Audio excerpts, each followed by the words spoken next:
영화를 사랑하는 외계인들 화성에서 만났습니다. 정확히 수원 화성에서요. 화성 침공 팟캐스트에 오신 여러분 환영합니다. 11년 전 막을 올린 수원 시네필들의 축제 수원 사람들 영화제 벌써 9번째가 되었고요.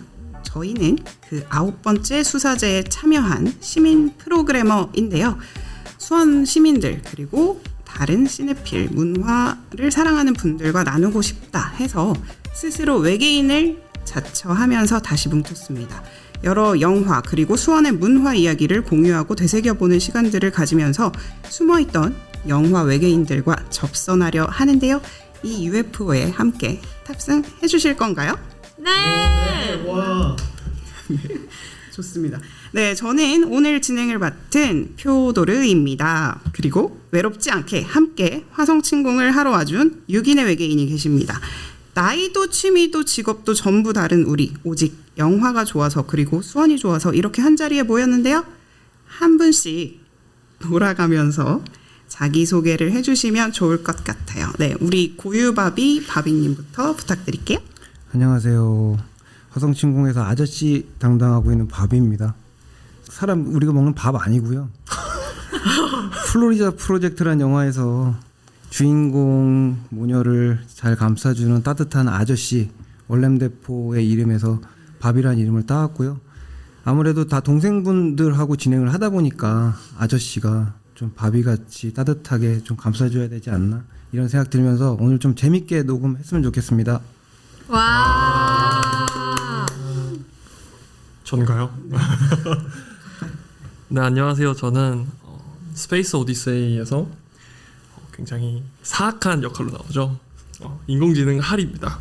여러분들의 영화 항해를 돕는 그런 느낌으로 이제 이 이름을 쓰게 됐는데요.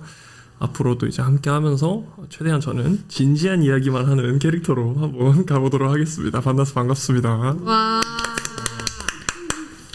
네, 안녕하세요. 저는 월레스와 그로밋이고요. 네, 제가 그로밋이랑 닮아서 그로밋으로 했다기보다는 그 그로밋처럼 올바르고 다재다능한 사람이 되고 싶어서 그로밋으로 했습니다. 팟캐스트 하면서 그런 모습 많이 보여드리도록 하겠습니다. 감사합니다. 와. 술탄님. 네. 영화 술을 사랑하는 술탄이라고 합니다. 일단 술탄이라는 어감 자체가 좀 권위 있어 보이고 좀 멋있어서 고른 것도 있고요. 저는 약간 시네필의 죄악이라고 하는 영화를 보면서 술을 마시는 걸 너무 좋아해서 선정하게 되었습니다. 약간 주정뱅이 같기는 한데 나름의 진지한 모습을 많이 보여드리도록 하겠습니다. 네, 안녕하세요. 저는 왓챠피디아 평균 별점 3.0의 여자 이름하여 소스입니다.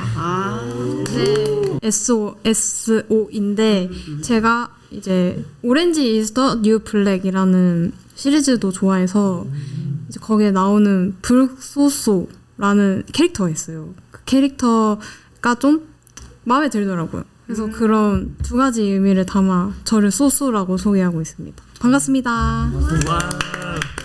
네, 그럼 우리 기술 감독님을 맡아주고 계신 저 뒤에 있는 영영님도 말씀을 해주시면 좋을 것 같아요.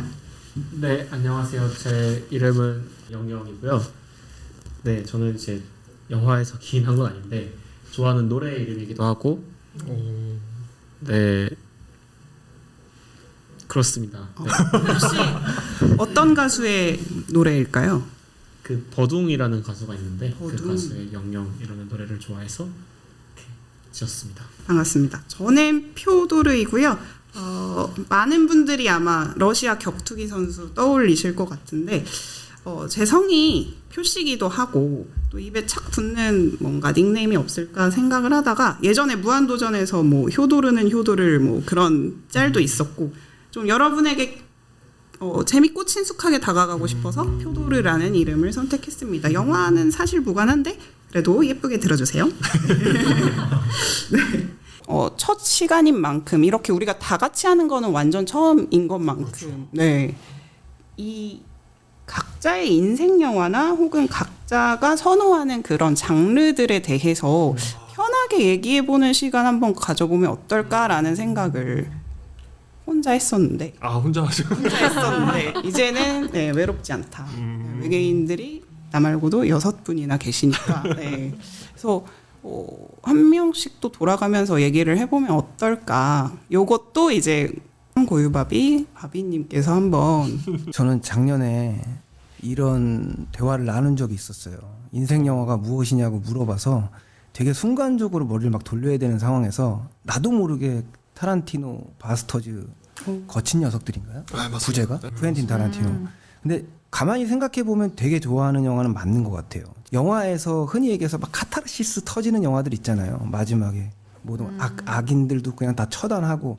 사실 쿠엔틴 타란티노 영화가 미학적으로 좋은 영화라고 평가도 받지만 사실은 저는 그 감독이 영화에서 보여주는 그런 쾌감들 그리고 이제 흔히 얘기해서 막 감정이 쌓여있을 때 마지막에 폭발시켜주는 어떤 그런 카타르시스 그거에서 느끼는 영화적인 만족도가 너무 높더라고요.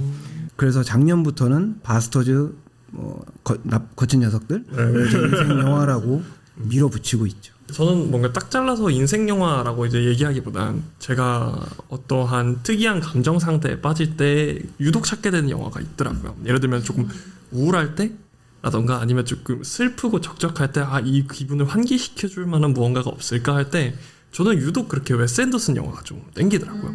그랜드 부다페스트 호텔이라던가 프렌치 디스패치라던가 이런 것들이 되게 계속해서 생각나서 자꾸만 이제 보게 되는 그런 경향이 있는데 뭔가 이거를 작품적으로 분석해가지고 이 작품이 왜 좋다라는 그런 접근보다 그냥 일단 보기에 굉장히 이쁘고 편안한 그런 감정이 드는 그런 영화잖아요. 그러다 보니까 이거를 봄으로써 어쨌든 간에 이런 이쁜 영화가 세상에 있고 그럼 이 세상에 또 다른 얼마나 많은 좋은 영화들이 더 있을까라는 걸 상상하고 보게 되다 보니까 이 웨스 앤더슨 영화를 저는 주기적으로 찾게 되는 거가 좀 있는 것 같아요. 내용 자체가 살짝 웨스 앤더슨이 그동안 살아왔던 어떤 그 불우한 가정 환경 속에서 혼자 남겨진 나의 그런 쓸쓸한 이야기가 굉장히 아름답고 이쁘게 표현되는데 보다 보면 좀 처량한 느낌도 가끔 들거든요. 근데 그 두 개간이 그 뭐라 해야 될까 괴리가 묘하게 그 사람들을 매혹시키는 그런 지점이 있는 것 같아요. 그래서 아마 그런 감성에 제가 끌리는 것이 아닐까 싶네요. 전 그로밋이고요. 네. 제가 좋아하는 영화들이 약간 특징이 있다고 하면 약간 항상 약간 좀 세상을 순수하게 바라보는 아이가 나온다든지 약간 세상의 역경을 이제 막 처음 겪는 성장하는 사람이 나오고 그에 대한 스승관계라든지 아니면 그거에 대해 좀 따뜻하게 세상을 알려주는 어른이 나오는 이런 영화들을 좋아하는 것 같아요. 약간 유명한 영화로 뽑자면 시네마 천국 이런 영화도 되게 좋아하고 또 굿윌 헌팅 그래서 한 편 꼽자면 그 중에서도 조조 래빗을 제일 좋아하는데 배경은 홀로코스트지만 그 안에 되게 다양한 어른들이 나오거든요. 그런데 이제 그 엄마는 이제 아이가 아빠가 없으니까 아빠의 역할까지 대신 해주면서 이 세상이 아무리 좀 폭력적인 사상에 둘러싸여 있어도 자유와 사랑에 대한 의미도 아이에게 어떻게든 알려주려 하는 모습도 있고 그 항상 제가 좋아하는 영화들의 특징을 생각해 보니까 약간 아이와 항상 따뜻한 어른의 관계가 나온 영화들. 그래서 바비님과의 케미가 또 좋아요. 아, 네, 그럴 수도 있어요. 엄청 아끼시잖아요. 네. 저는 바스터즈 좋아한다고. 네. 도끼와 피와 유혈이 난거. 네, 영화와 현생은 또 별개니까요. 네, 네 영화 현생은 또 별개니까요. 네. 전 정말 아무것도 준비 안 하고 막나이처럼 나왔는데 모르겠어요. 저는 약간 장르를 안 가리고 영화를 다 좋아하는 편이긴 해요. 술탄님의 경우는 저는 죄송한데 술타님 얘기하실 때마다 이름 얘기할 때마다 자꾸 임모탄 생각나요. 무슨 말씀하시나? 매드맥스. 아까부터 계속 그 생각하고 있었어요. 약간 주변 사람들이 제가 보는 작품들이 다 어두워서 좀 어두운 거 좀 그만 보라는 소리를 많이 하시기는 하는 편인데 저는 뭔가 꼭 좋아하는 거? 최근에 많이 봐서 좀 영감을 받았던 건 좀 성장 서사가 들어가는 작품을 되게 좋아하거든요. 어제 그 레이디 버드라는 작품을 보고 나서 엄청 펑펑 울었거든요. 펑펑 울었어요. 네네. 저 약간 감정이 많은 사람입니다. F예요? 아니요? T긴 한데 쥐도 울긴 울잖아요. T도 사람은 사람이잖아요. 잘안 우시나요, 잘? 안 울어요. 김씨 표류기 같은 것도 아. 첫 장면부터 전 계속 펑펑 울었거든요. 근데 사실 술을 마셔가지고 좀 감정이입을 많이 한 것도 있긴 한데요. 그런 좀 나름대로 제 시선에서의 아름다운 영화들을 좀 좋아하는 편인 것 같습니다. 너무 괜찮네요. 이 톤들이 좀 맞는 것 같아요. 되게 영화들 말씀하신 영화들이 감사합니다. 분위기도 어울리고 좋습니다. 그러면 우리 SOSO 소소님의 어떤 인생 영화가 궁금한데요. 네. 저도 장르를 안 가리는 편이긴 한데 저는 그래도 이 중에서 언급되지 않은 애니메이션 영화를 되게 좋아하거든요. 뭐 디즈니나 지브리도 있겠지만 영화는 아닌데 시리즈 중에 요즘 아케인이라는 애니메이션 드라마도 있죠. 그런 것도 너무 좋아해서 이제 저는 최근 들어 인생 영화 뭐야? 라고 물어보면 스파이더맨 애니메이션 시리즈를 가장 많이 말하거든요.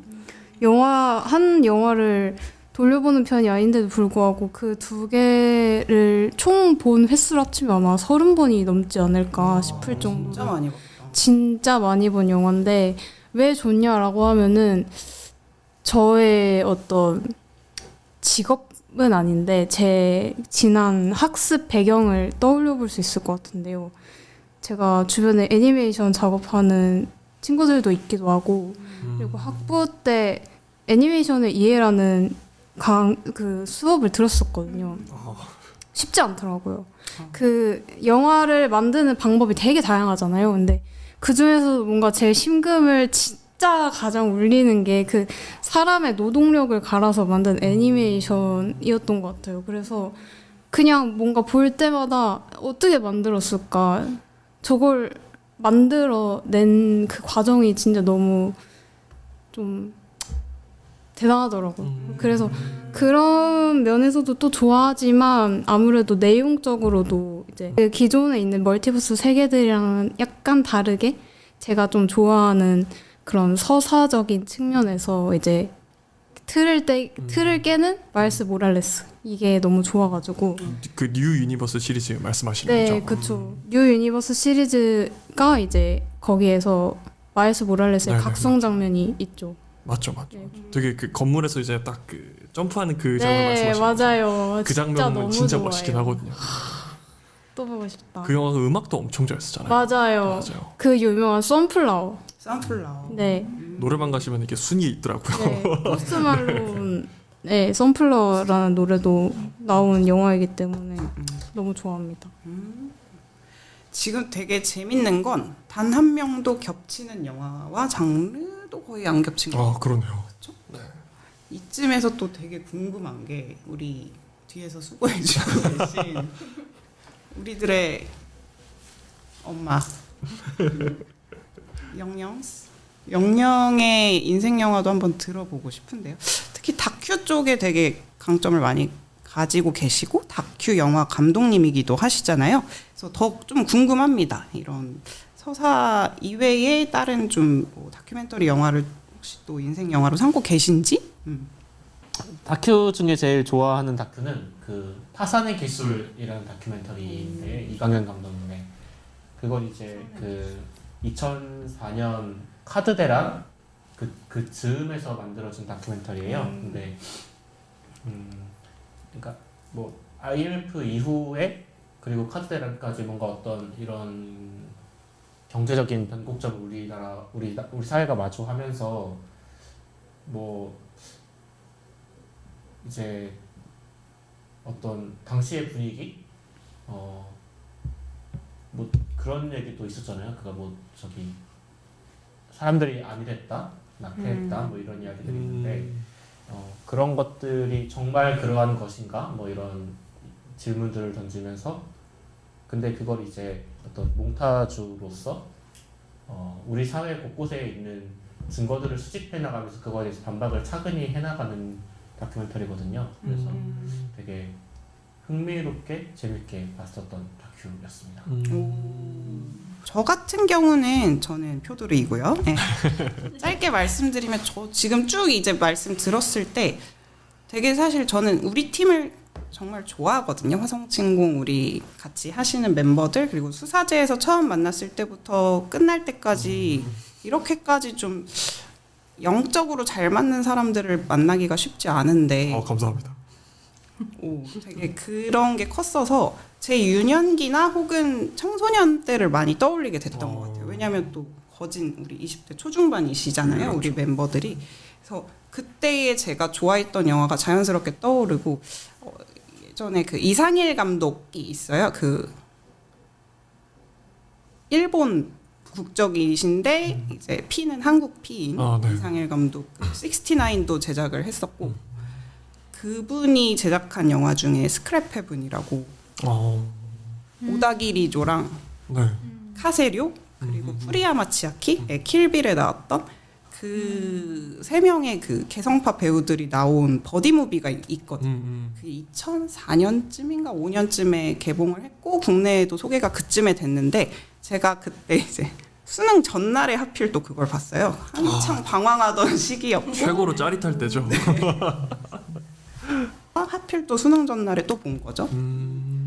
그러면서 그 다음날 국어 영역 1교시를 완전히 망쳤는데 어떻게 그때 그 본 그 작품의 감성이나 그 방황하는 청춘들 오다기리조나 카세료가 그걸 되게 잘 표현했거든요. 방황하는 맞아요. 모습. 맞아요.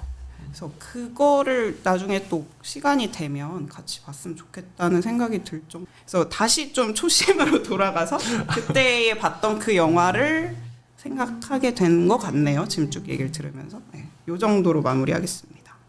네. 수원 그리고 영화 얘기 조금 더 쉽게 해보자는 의미에서 여러분에게 퀴즈를 준비했어요. 작지만 1등부터 3등에게는 상이 있는데 네, 지금 시간적 문제로 5문제만 할 거라서 일단 1, 2등 정도만 뽑아 볼게요. 알겠습니다. 그렇게 하고 키워드는 수원 문화 그리고 영화 연출법 네. 요런 분야에서 한번 얘기를 해보려고 해요. 왜냐하면 우리에 대한 어떤 공신력이 그래도 일부에서 좀 입증이 된 것 같지만 아무래도 이 화성친공 우리 외계인들 믿고 영화 지식을 내가 함양할 수 있을지에 대한 의구심이 드는 분도 있을 수 있잖아요. 그래서 그걸 확실하게 잡아줄 재밌는 퀴즈 준비했는데요. 그냥 몸풀기 퀴즈 하나 나갈게요. 그냥 요거는 하실 때 네네. 손을 번쩍 들어주시는 것보다는 소리를 더 내주시고 자신의 외계인 이름을 네네. 크게 말씀을 해주시면 돼요. 네, 수원에는 그 상징적인 조선의 왕이 있죠. 누구죠? 바비. 질문이.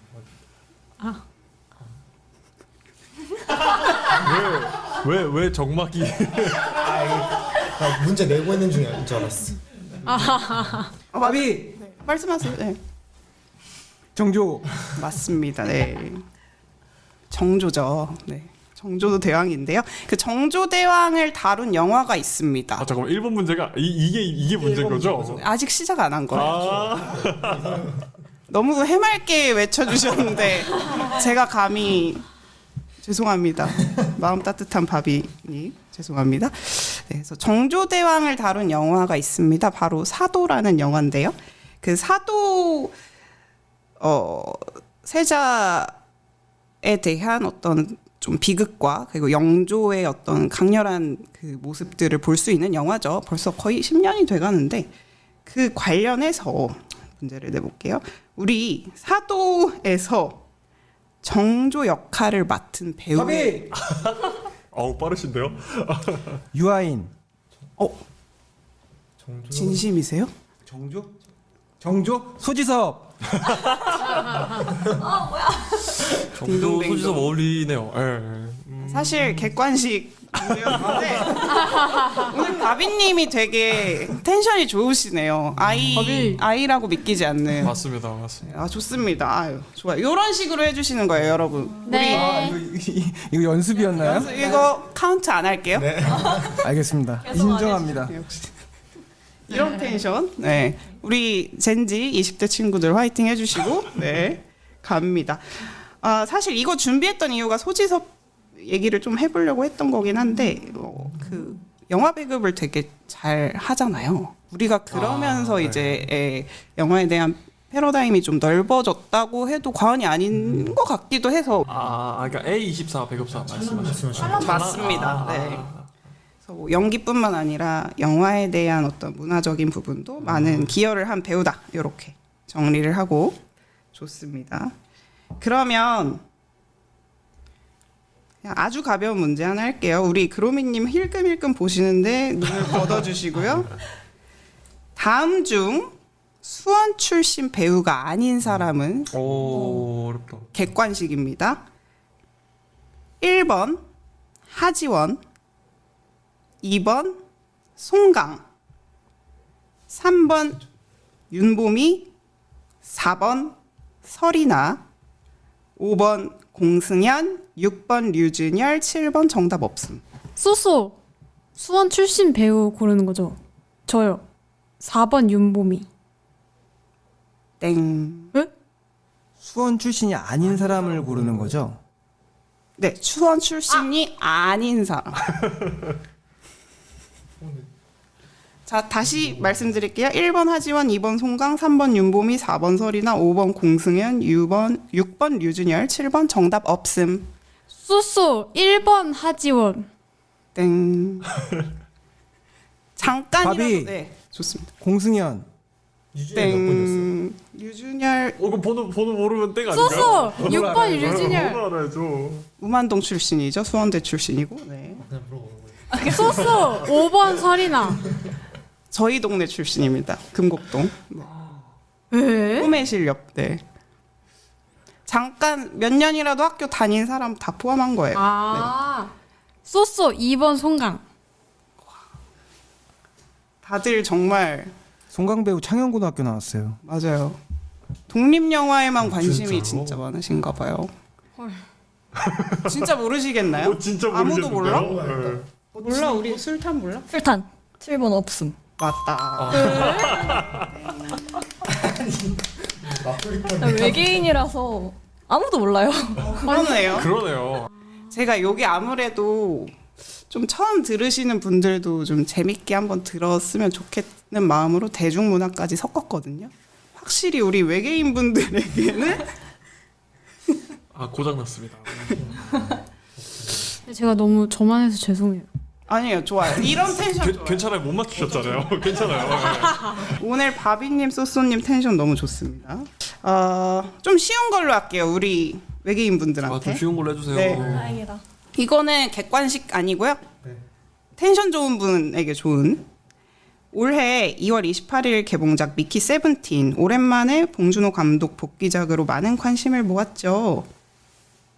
자, 그러면 봉준호 감독 작품 4개를 연이어 말씀해 주세요. 그로밋. 그로밋. 네. 살인의 추억, 마더, 기생충, 플로한테스에게. 진정한 시네필이시네요. 4개 다 보셨나요? 4개 다 보셨나요? 네, 봉준호 영화 다 봤죠.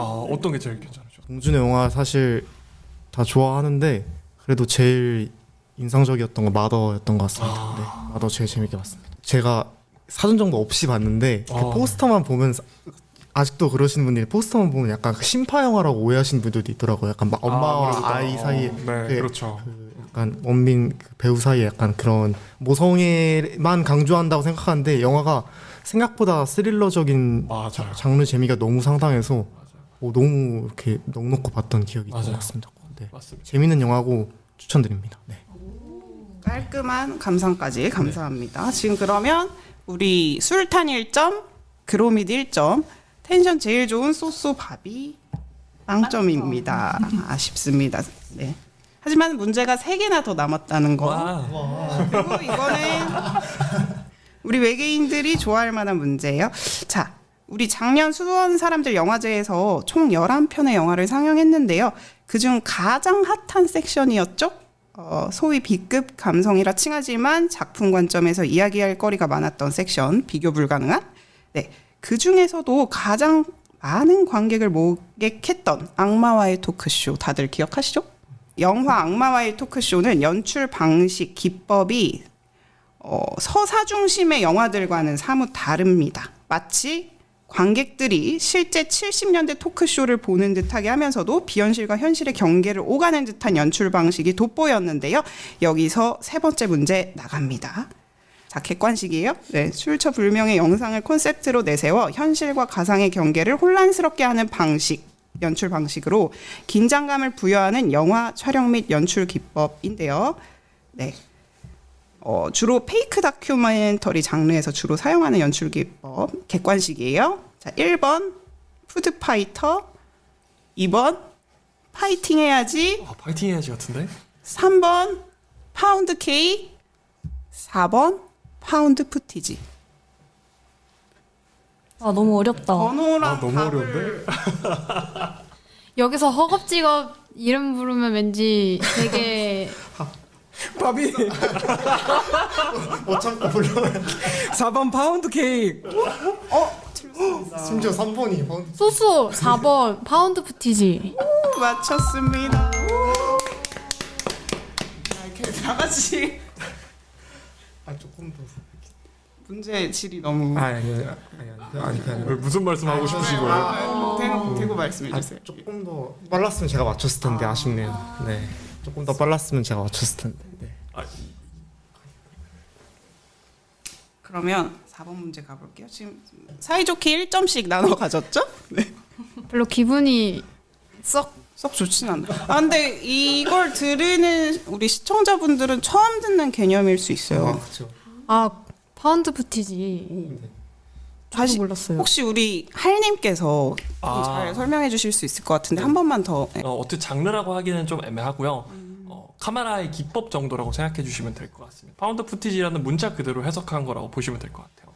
발견된 어떤 장면 자체인 거죠. 카메라를 들고 돌아다니다 보면은 저희가 테이프란 개념으로 생각해 보면은 하나의 테이프를 찾았고 그 테이프를 재생시켰을 때 화면이 굉장히 좀 흐리게 나온다던가 어떻게 보면 좀 테이프로 찍었을 때 그런 화질이 그런 공개되게 되는데 보통 이렇게 찍었을 때는 촬영자와 이제 어떤 연출자 간의 그런 뭐라 해야 돼 갭이 좀 줄어들기 때문에 상대적으로 조금 더 1인칭 시점에서 영화를 볼 수 있다는 그런 장점도 있거니와 더군다나 나아가서 제작비 또한 감면시킬 수 있다는 그런 장점도 좀 있습니다. 그런 러프한 그 특유의 느낌. 맞습니다. 그러다 보니까 이제 일반적으로 독립 영화 중에서도 이제 공포 영화를 맨 처음으로 시작하시는 분들 같은 경우에는 파운드 푸티지 기법을 굉장히 좀 많이 사용하시는 걸로도 알고 있습니다. 이런 추가적인 정보까지 제가 이걸 노린 거거든요. AI 같아요. 지금 4번 문제죠? 각각 우리 중간 점검하면 1점, 1점, 1점. 네, 갑니다.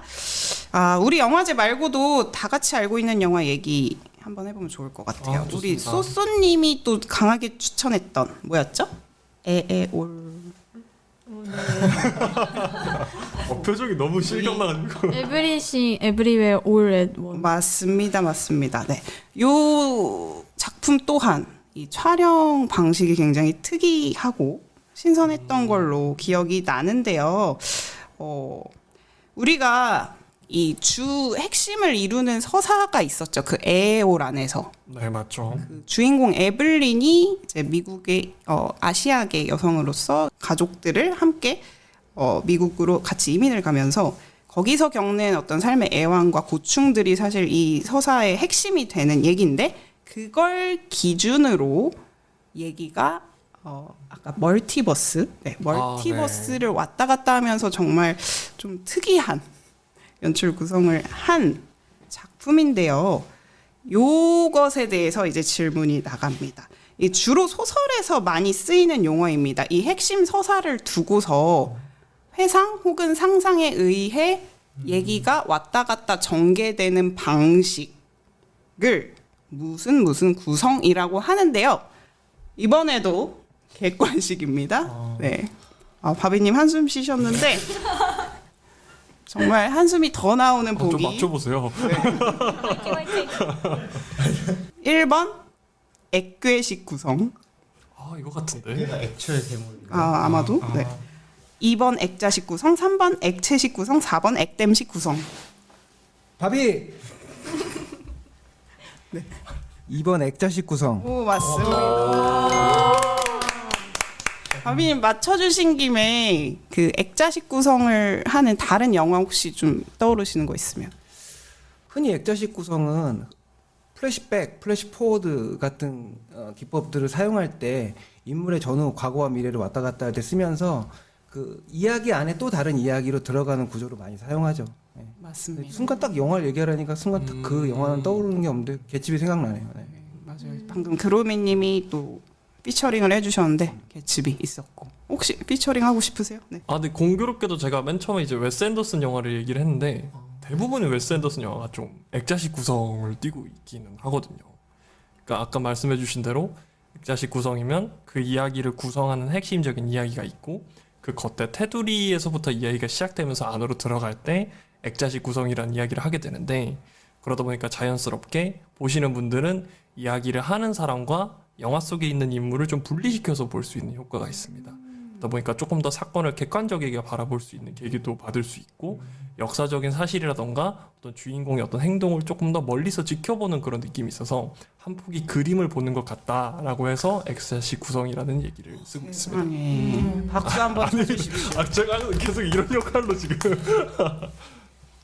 그러려고 물어봤어요. 감사합니다.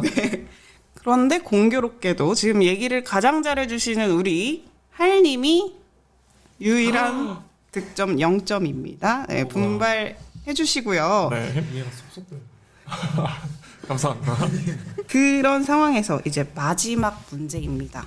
이건 좀 의미가 있는 문제일 것 같아서 맞추는 분은 정말 영광스러울 것 같은데요. 네. 네.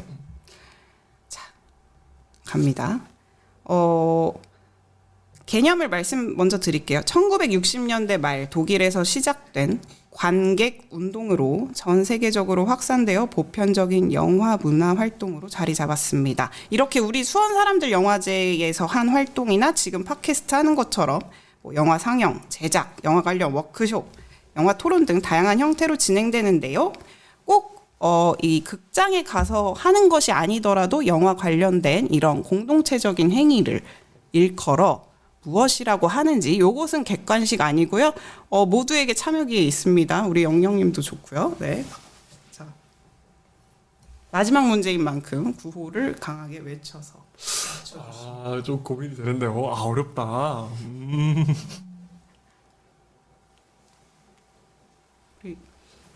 왜 아무도 저는 니네들 안 하면 나 한다. 다들 너무 착해가지고. 자, 그러면 러시안 룰렛을 지금 1점 득점하신 분 각각 얘기해 주시겠어요? 이름 한 번씩. 바비입니다. 소수입니다. 술탄입니다. 그로밋입니다. 네. 지금 제일 집에 빨리 가고 싶은 사람이 답을 맞추는 걸로 하겠습니다. 전 여기가 너무 좋아요. 집에 안 가도 될 것 같아요. 막차 물어보신 분들 계시죠? 쉬는 시간 때 분명히 한 분이 있었는데. 막차 얘기를 했는데요. 빨리 해라. 안 하면 내가 한다 자꾸. 아니 근데 저 진짜 헷갈려서 그러는데. 그래요? 네. 유에 바비 진짜. 유에 UAG? 아니 유에 아니 그게 아니라 바비 그 밥이 네. 좀 더듬으시면 기회가 없고요. 네. 커뮤니티 시네마. 역시. 저기 그로미님은 네. 이제 네. 수원 사람들 영화제 10회 교육을 다시 수강하셔요. 그러게요. 우리 같이 다른 그, 뭐 혹시 생각하시는 아니 게 그 막 뭔지. 되게 그 네. 무슨 프랑스 영화 혁명 막 이런 거 그건 뉴웨이브. 그렇죠, 뉴웨이브. 그거랑 이제 다른 거 하나 또 그래서 다 알고 계시길래 내가 정말 내가 정말 모자란 존재였구나 하면서 계속 막차 생각만 하신 것 같은데 1등 선정 해야죠. 자, 최초의 수상자입니다. 화성친공의 명예를 1등 퀴즈 1등을 차지하실 우리 바비님께는 아이템 선정권을 드리도록 하겠습니다. 지금 이제 와서 네? 이제 와서 지금 탐내시는 건가요? 아 아이템 선정권 네 상품을 미리 엿보기 할까 그랬네요 지금 아, 이제 왔는데. 탐낸다고 되게 솔직하게 말씀하시네요. 이거는 무조건 내가 마음에 안 드는 영화여도 바비님이 지칭한 패널과 와, 이거 세다. 작품 무조건 출연하셔야 돼요. 부산에 가시는 우리 술타님도 전화로라도 참여를 하셔야 됩니다. 와 근데 너무 좋은 상품이네요. 그러게요. 아, 이거 미리 밝힐 걸 그랬어요. 구름님이랑 다들 그때 한번 저하고요. 두 분이서 한번 구로미님하고요. 네. 그건 제가 고민해 볼게요. 네, 이런 식으로 네, 왕의 그 권한을 가지고 있다는 거. 그리고 우리 2등이 있어요. 각각 1점씩 그러네요. 하신 우리 집에 가고 싶은 그로미, 집에 가기 싫은 술타, 그리고 우리 쏘쏘. 네. 2등에게는 진행권 드립니다. 진행권은 본인이 진행을 호스트가 되셔야 되는 거죠. 아. 근데 아이템 선정은 못 합니다. 예. 이거 꼭 써야 돼요. 너무 좋아서 아껴놓고 싶은데 안 저 되나요? 사실 진행을 너무 하고 싶었어요. 그러니까 계속 눈이 얘기할수록 빛나더라고요. 우리 쏘쏘님이. 네. 근데 이렇게 공동 2등이 나올 줄은 몰랐어요. 저는 사실 10문제를 준비했었어가지고. 저도 몰랐습니다. 네네. 그래서 우리 할님이 좀 분발해 주실 줄 알았는데 계속 외면을 하시더라고요. 아 저는 이제 도와드리는 이제 인공지능이니까요. 네. 다들 재밌게 즐기고 계시죠? 네. 좋습니다. 말씀 너무 잘해주셔서 저 너무 재밌는데요. 네, 열기를 더해가는 화성침공 2부 시작합니다. 첫 회부터 너무 각 잡고 그럴 필요 없다고 생각을 해서 이렇게 준비를 했는데 사실 우리가 여기 모인 거는 그냥 영화가 그냥 좋아서 그냥 영화 얘기만 하려고 이거는 또 아니거든요. 그쵸. 그렇죠. 의미가 있습니다. 그렇습니다. 네, 우리 다 제2 성향이 강한 목적이 있고 목표가 있는 사람들이 두리번두리번하는 유일한 피성향. 네. 질문. 네네네. 한 명 빼고 다 TJ인가요?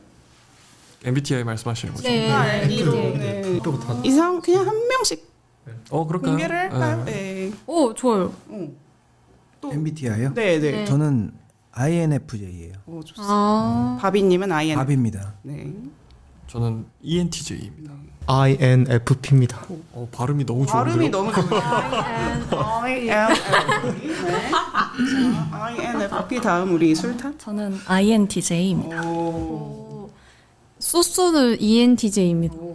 둘이네요? 저랑 겹치시네요? 아까 살짝 얘기 나왔는데 저도 ENTJ가 지금 4년째 나오고 있어서 당황스럽습니다. 네, 원래 성향은 인프피가 좀 강한 편인 것 같고요. 네. 좋습니다. 그러면 우리 아주 순탄하게 잘 되고 있는데 아까 얘기 이어서 사실 그러니까 영화 얘기만 하자고 모인 거는 아니에요. 우리가 좀 의미가 나름 있어요. 목적과 목표가 있고 우리가 수사제 그러니까 수원 사람들 영화제에서 느낀 이 감동을 더 많은 수원 사람들 그리고 문화를 사랑하는 사람들과 나누고 싶다. 요게 또 저희의 포인트거든요.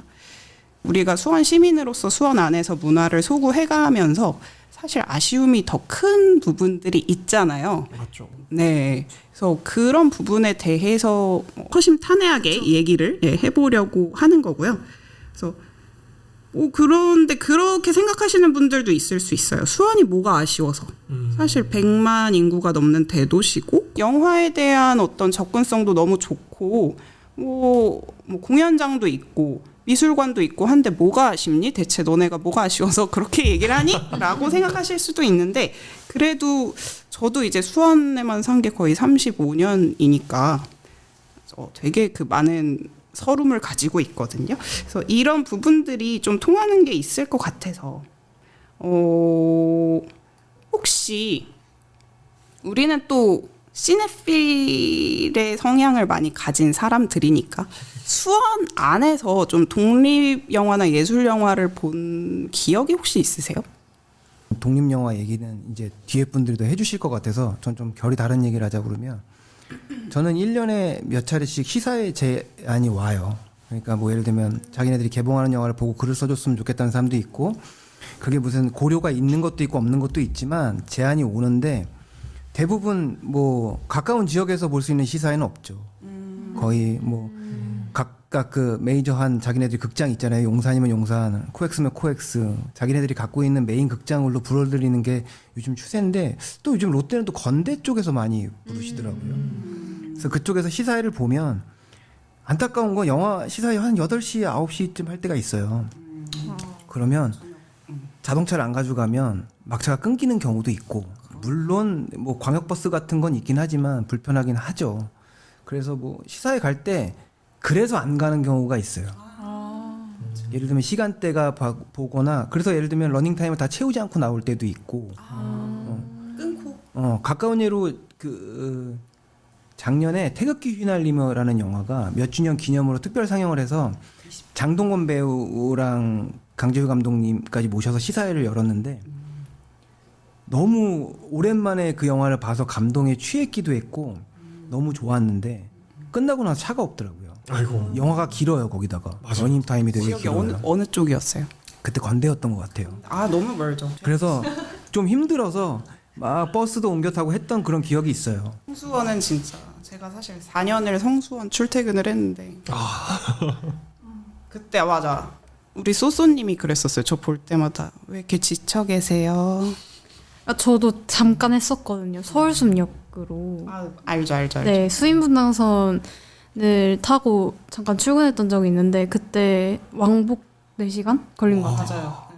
그 직장인 평균 출퇴근 시간을 더 웃도는 와. 거였기 때문에 진절머리가 났죠. 그러니까 사실상 이런 이벤트가 있어도 너무 멀리 있고 수원 안에서는 이런 이벤트들은 사실상 접하기가 어려웠다는 게 우리 바비님의 네, 요질. 맞습니다.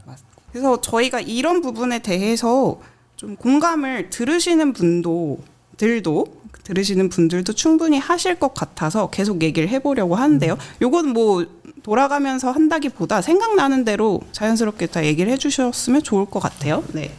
저도 이 질문 듣고 생각을 해봤는데 그 엄청 그 독립예술 영화들 중에서도 화제가 된 영화들 제외하고는 다 생각해보면 다 서울 가서 봤던 것 같아요. 아니면 진짜 제가 지금 동수원 쪽에 거주하고 있는데 서수원 그 호매실까지 가서 본 경우도 있었고 그래서 뭐 최근에 뭐 서브스턴스나 이런 영화들은 많이 화제도 되고 멀티플렉스에서도 많이 상영을 했지만 대부분 지금 생각해보니까 안오라도 그렇고 작년에 추락의 해부도 그렇고 다 되게 대이동을 해서 봤어야 했던 것 같아요. 저도 네, 그냥 그러니까 사실 그렇게까지 뭐 이렇게 불편한가 생각해봤는데 서울도 뭔가 더 수도권이나 그런 예술영화관이 모여있는 곳에 있었다면 그렇게 이동을 할 필요가 없었을 것 같은데 지금 다시 생각을 해보니까 알게 모르게 많이 불편함이 있었던 것 같습니다. 네.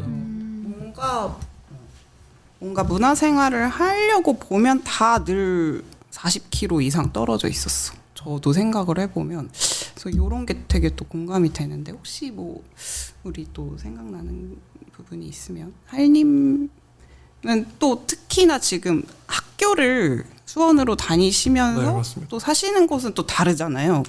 그러면서 또 불편함들도 있었을 것 같은데. 아무래도 사실 이제 저는 영화를 좀 좋아하기도 하고 많이 보기도 하지만 어쨌거나 영화는 그래도 좀 가급적이면 영화관에서 보려고 하는 그런 기조가 좀 있습니다. 아무래도 경험 자체가 사운드라던가 큰 화면이라든가 이런 것들이 결국 어떻게 보면 감독이 그거를 스크린에서 본다라는 걸 상정하고 제작을 했다라는 저만의 그런 상상이 있어서 그래서 가급적이면 그쪽에서 봐야 최대한 그걸 이해하겠지라는 생각이 있어서 최대한 스크린으로 가려고 하는데 근데 이 스크린으로 간다는 문제가 저만 가서 되는 게 아니잖아요. 그걸 틀어주는 곳이 있어야 가는 거잖아요. 근데 또 보다 보면 어느새부터인가 이 영화라는 게 결국 어쨌든 간에 상업성을 띠게 되니까 결국 일정 수익 기대가 나오지 않는 영화는 결국 안 걸리게 되는 경향이 생기는데 근데 그럴 경우에는 이제 영화 좋아하는 사람들은 좀 마음이 아프죠. 결국 이동을 해야 되잖아요. 이걸 틀어주는 곳으로. 그게 조금 이제 계속해서 이야기 연장선상으로 좀 되는 얘기인 것 같아요. 그런 지점들이 조금 안타까운 것 같아요.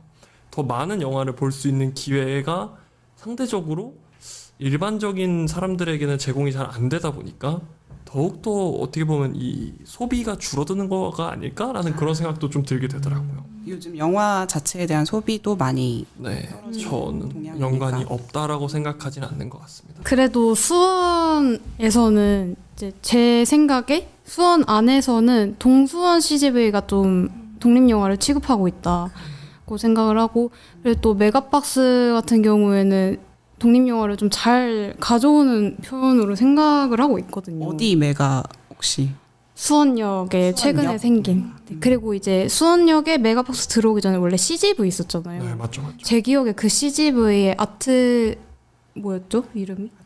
아트 있었지 않나요? 그래서 그래서 수원에서는 그래도 좀 취급할 수 있는 편이지 않을까라고 생각을 했는데 이제 또 이런 얘기를 들으실 수 있는 지방 사시는 분들 이제 제가 알기로 수원보다도 더 독립 영화를 보기 힘든 지역들이 많다고 생각하고 있거든요. 근데 제 아는 친구가 이제 광주에 살거든요. 광주광역시 같은 경우에는 광주극장이라고 독립영화관이 있어요.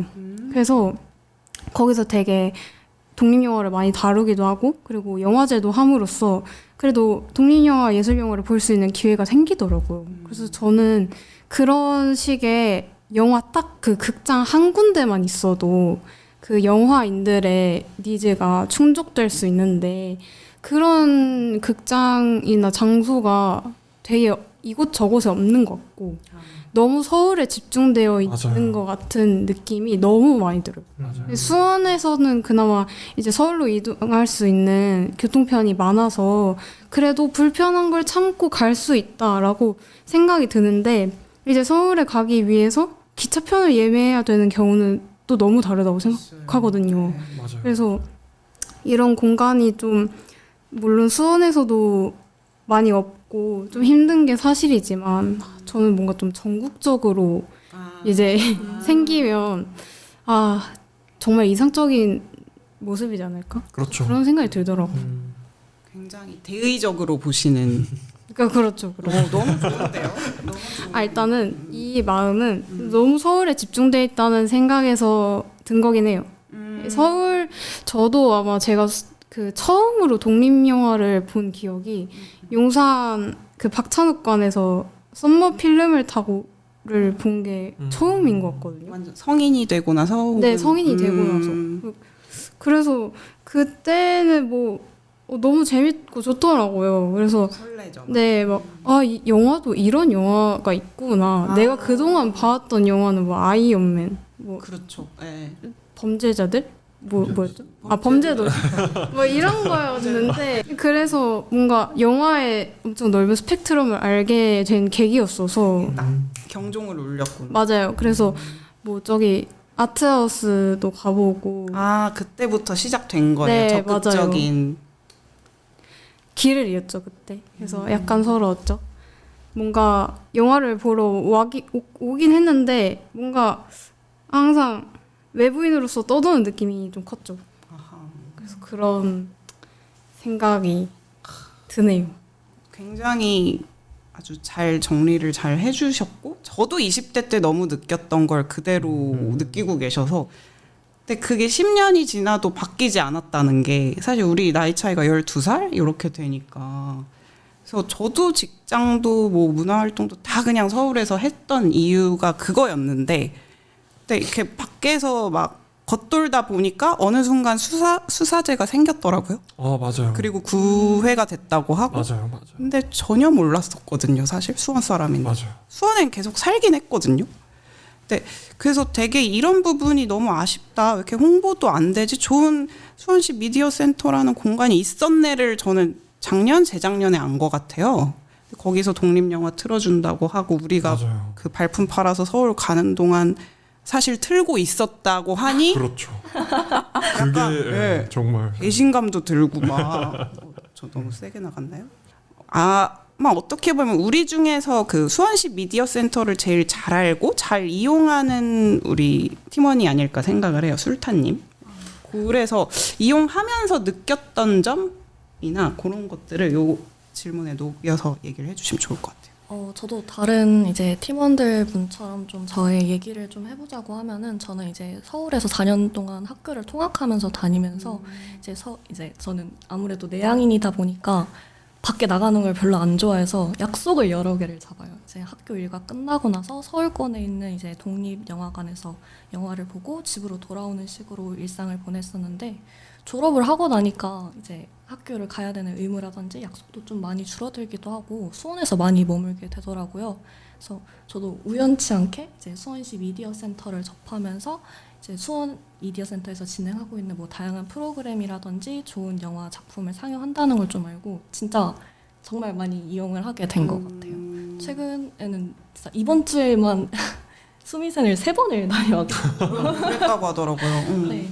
그 미디어 도서관에서도 저희가 이제 OTT가 많이 발전하기는 했지만 보지 못하는 작품들 많이 가지고 있으셔가지고 네, 블루레이로도 또 상영을 해가지고 보기도 하고 이제 아니면은 이제 서울권에서도 많이 진행을 하고 있는 독립 영화들 작품들도 지금 많이 상영을 한다든지 맞아요. 토요일부터는 이제 유료 상영을 하면서 좀 최근 독립 영화들도 많이 보여주고 원래는 아예 무료 상영만 했었나요?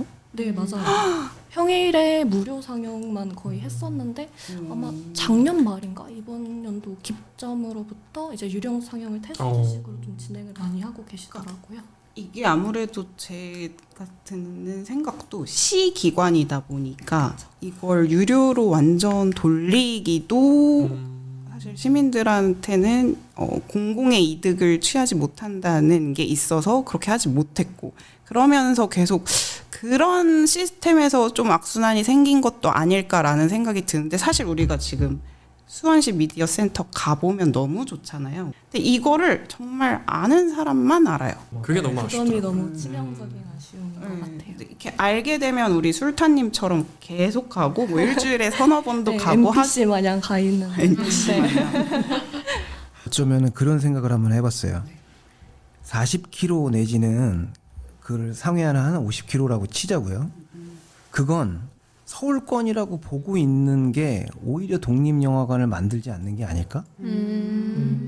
근데 지방 도시들이 인디영화관을 갖고 있는 건 어쩌면 그들이 물리적으로 거리가 너무 멀기 때문일 수도 있고 우리가 감정적으로 수원에 살면서 독립영화관의 갈구를 좀 더 갖고 있는 건 서울로 갈 수 있지만 애당초 너무 먼 데랑 생각이 다른 거예요. 갈 수는 있지만 불편해. 그렇죠. 돌아오는 거 너무 피곤해. 네. 영화도 여가 생활인데 내가 너무 물리적으로 힘들고 지쳐 이렇게 생각하는 걸 수도 있다. 그런 생각이 드네요. 멀죠. 그러니까 쉽게 그냥 제가 좋아하는 게 가까이 있으면 더 좋잖아요. 딱 그런 생각이 너무 드니까. 근데 그런 상황 속에서 저도 우연히 이제 그 수미센의 공고를 보고 나서 알게 된 건데 학교 생활을 꽤 오래 했지만 그 전까지 정말 몰랐거든요. 근데 처음 가보고서 정말 놀랐어요. 그때 당시 이제 같이 학교 다니시는 후배분이랑 같이 가는데 후배분께서도 아니 이런 곳이 있었냐고 그러더라고요. 너무 좋다고. 그래서 저 그때부터 이런 곳이 조금 더 있으면 좋고 또 많이 와야 되겠다는 그런 생각을 좀 했던 것 같아요. 그런 곳이 있는데 활용이 안 된다는 점에서 더욱 이제 이거에 대해서 저희가 아쉬워하는 것 같아요. 아예 없는 게 아니니까. 맞아요. 제가 이제 근처 아주대학교에서 영화 동아리를 운영을 하고 있는데 이제 아무래도 그 교내 활동 말고 교회 활동을 찾다 보니까 제가 그래서 그 당시에 혹시 이렇게 대여를 해줄 수 있는 공간이 있는지를 엄청 많이 찾아보는 과정에서 우연히 수원시 미디어 센터를 찾아낸 거죠. 알게 되고 그래서 이게 사실 처음 했을 때 좀 얼떨떨했어요. 이게 이런 좋은 시설을 그냥 무료로 대여를 해준다고? 그리고 상영까지 해준다고? 이게 되게 어떻게 보면 되게 좋은 복지라고 생각하는데 이거를 대부분의 사람들이 모르더라고요. 일단 저희 학교 내에서도 이걸 아는 사람이 별로 없어요. 그렇게 많이 지금 그래도 많이 시간이 지나가지고 이용하시는 분들도 있고 근로도 하고 막 여러 가지가 있긴 한데 그래서 저희 동아리 저희가 지금 영화 감상 동아리를 운영하고 있는데